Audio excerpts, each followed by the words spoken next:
predstavitvi bodo v uvodu podani razlogi oziroma ideja za izbrani način podajanja gradiva. S kombinirano metodo bo prikazan vzhodni del trojanske antiklinale in še vzhodni del motniške sinklinale. Z uporabo virtualnega panoramskega pogleda bo prikazan Kamnik v Savinjski dolini kot tipičen predstavnik severnega krila trojanske antiklinale s svojimi posebnostmi.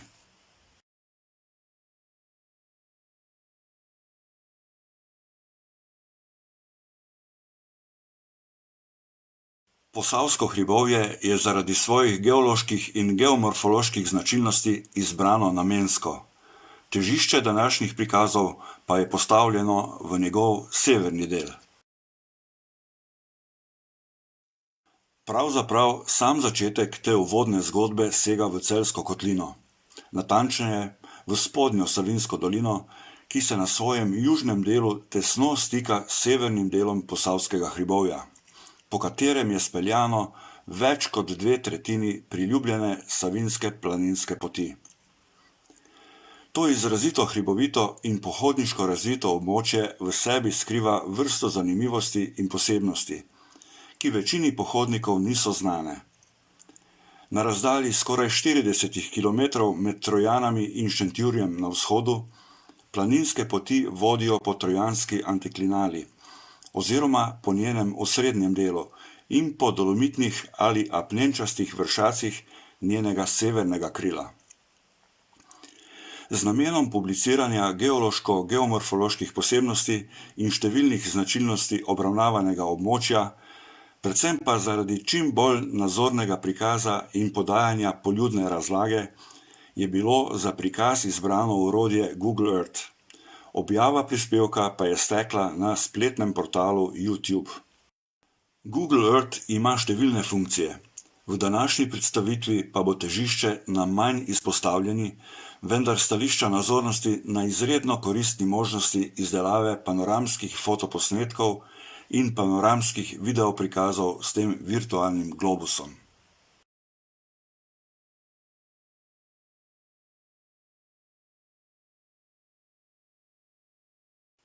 Trojanska antiklinala je umeščena v severni del Posavskega hribovja. Skupaj z vrsto analognih antiklinal in sinklinal, ki imajo generalno smer raztezanja od zahoda proti vzhodu in se vrstijo od tod proti jugu, tvorijo tako imenovane posavske gube.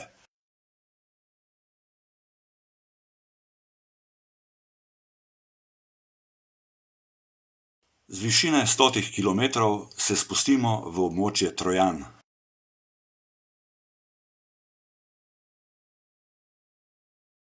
Trojanska antiklinala je poimenovana po vasi Trojane. Pogled proti vzhodu s prelaza Učak, ki se nahaja v osi antiklinale, nam ne daje ustrezne informacije o njenem izgledu. Zato smo se odločili povečati višino in točko opazovanja postaviti na virtualno višino 1400 metrov.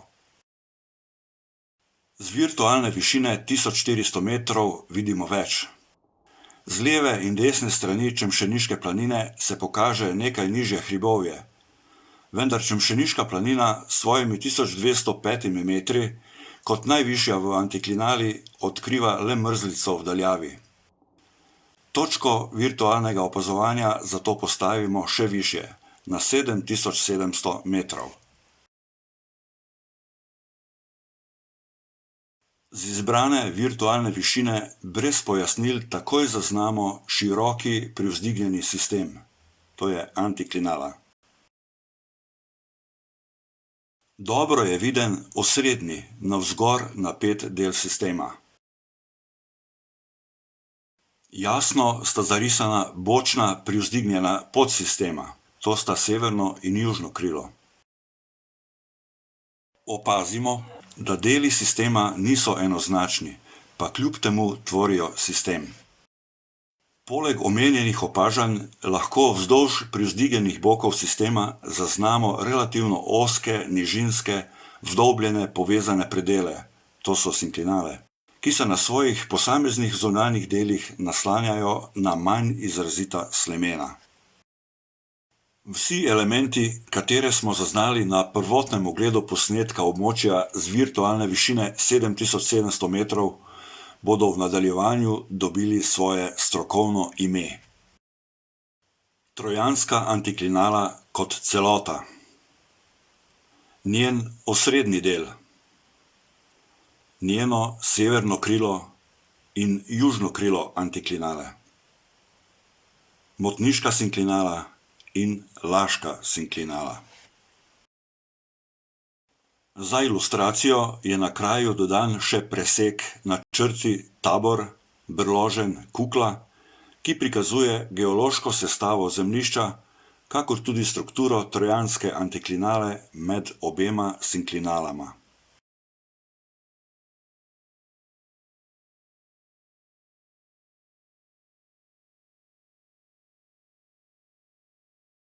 Motniška sinklinala je precej ozka vbočena geološka struktura, ki poteka od Kamnika preko Tuhinja, Motnika, Zabukovice pa vse do Šentjurja. S svojim desnim bokom se tesno naslanja na trojansko antiklinalo.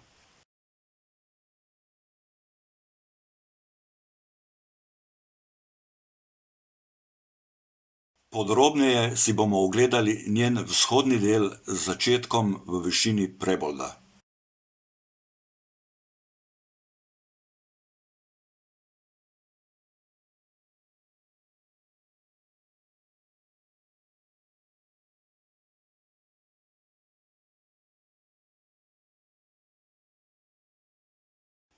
Z virtualne višine 1400 metrov v osrednjem delu posnetka zlahka opazimo izstopajoči nižinski del, ki se kot jarek prebija med Kamnikom in Homom preko Zabukovice in Liboj vse do Šentjurja. Tako imenovani jarek s svojim desnim bokom lepo, vendar strmo prehaja v ploska severna pobočja Kamnika, potem Kotečnika, Slomnika in Grmade do Šentjurja. Levi bok omenjenega jarka se zložno naslanja na južna pobočja Homa, Bukovice in nižjega hribovja proti Šentjurju. V strokovni razlagi jarek poimenujemo motniška sinklinala. Njen desni bok pa je severno krilo trojanske antiklinale. Levi bok motniške sinklinale se naslanja na dve manjši antiklinali. V Zabukovški in Libojski Kadunji so se v oligocenu na stiku sinklinale in antiklinale formirali premogovni sloji. Za popestritev je podan še profil premogovnega sloja nekdanjega rudnika v Zabukovici, ki prikazuje njegovo mesto na stiku sinklinale in antiklinale ter usmerjenost premogovnih slojev proti pobočju. Zaradi prelomov in narivov so nekateri sloji končali na površju.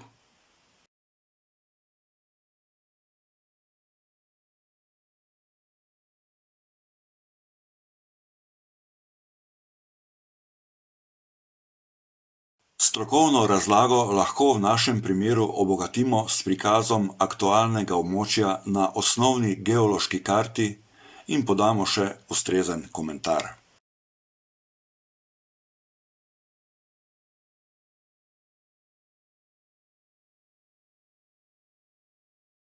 Kamnik je hrib južno od Žalca, znan po lepem razgledu, markanten je po svoji obliki, predvsem pa zanimiv po svoji gorotvorni preteklosti. S panoramskim videoprikazom zelo hitro podamo njegovo umeščenost v prostor, istočasno pa prikažemo še njegovo pestrost obrazov.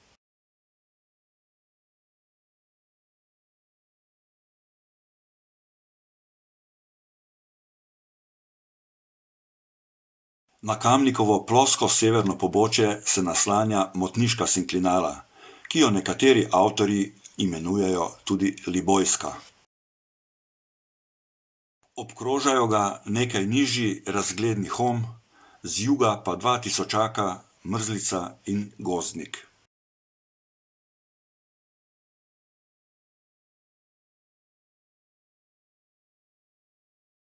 Z vzhodne strani njegova pobočja tonejo v zabukovško premogovno kadunjo.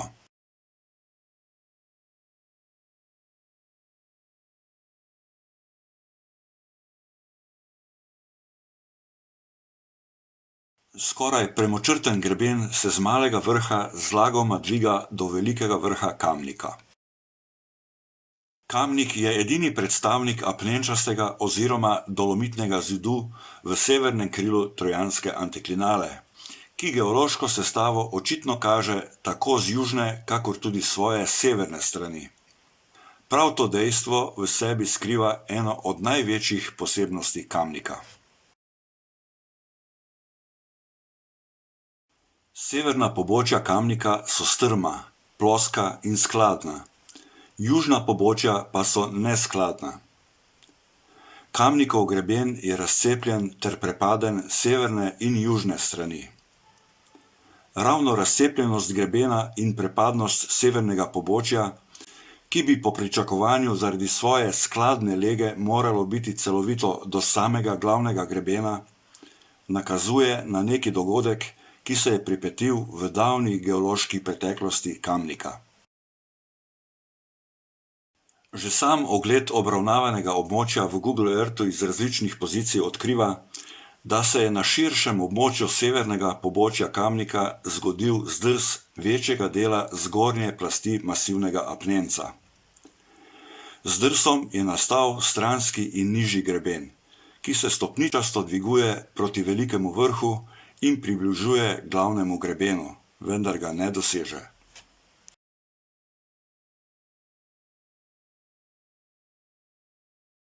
V nadaljevanju s preprosto animacijo prikažemo simulacijo zdrsa večjega dela severnega pobočja Kamnika. Z zdrsom ogromnega apnenčastega sloja se oblikuje črta razcepa in posledično nastane tako imenovani stranski greben. Večinska vzporednost oziroma skladnost črte razcepa in stranskega grebena potrjuje nekdanjo celovitost severnega pobočja Kamnika.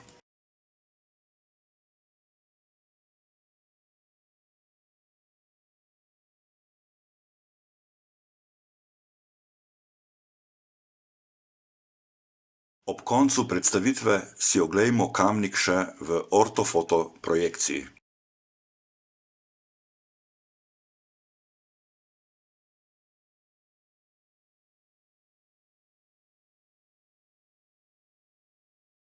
Vso mogočnost razdejanja med črto razcepa in stranskim grebenom, ki je nastalo z zdrsom tako velikega sloja, nam odkriva posnetek narejen z LIDAR tehnologijo.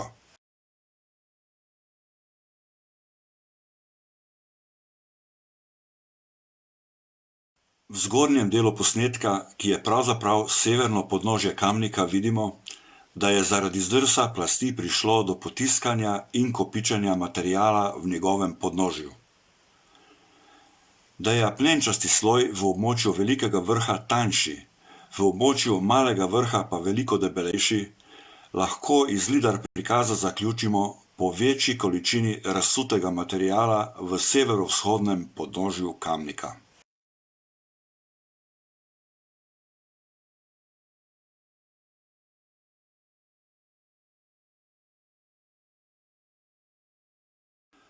V prispevku je na izbranih 3 primerih bil podan poudarek predvsem na bistvenem učinku, ki ga ponuja največji globus na svetu, to je virtualno predstavljanje zemljinega površja. Z tega stališča je izdelava virtualnih prikazov reliefa v tako imenovanem kontinuumu nujna, ker je ravno to poglavitna prednost programa. Na začetnih, vmesnih in končnih fotoposnetkih tega istega gibanja pa dajemo razlage in komentarje. Uporaba takšnega virtualnega orodja pri mlajših uporabnikih razvija boljše dojemanje prostorskih razsežnosti, kar vpliva na njihovo boljšo orientacijo v realnem prostoru. Orodje, kot je predstavljeno v prispevku, je lahko odličen pripomoček za individualno delo na srednji stopnji in tudi višje, predvsem pa za tiste, ki jih raziskovanje privlači. Uporaba Google Earth pri pouku geografije naj bo zmerna, oziroma le takrat, kadar nudi najboljši učinek pri posredovanju in dojemanju novih znanj. S tem bo istočasno doseženo ravnovesje med zahtevnejšo pripravo izvajalcev in dobrim učinkom pri učencih in dijakih.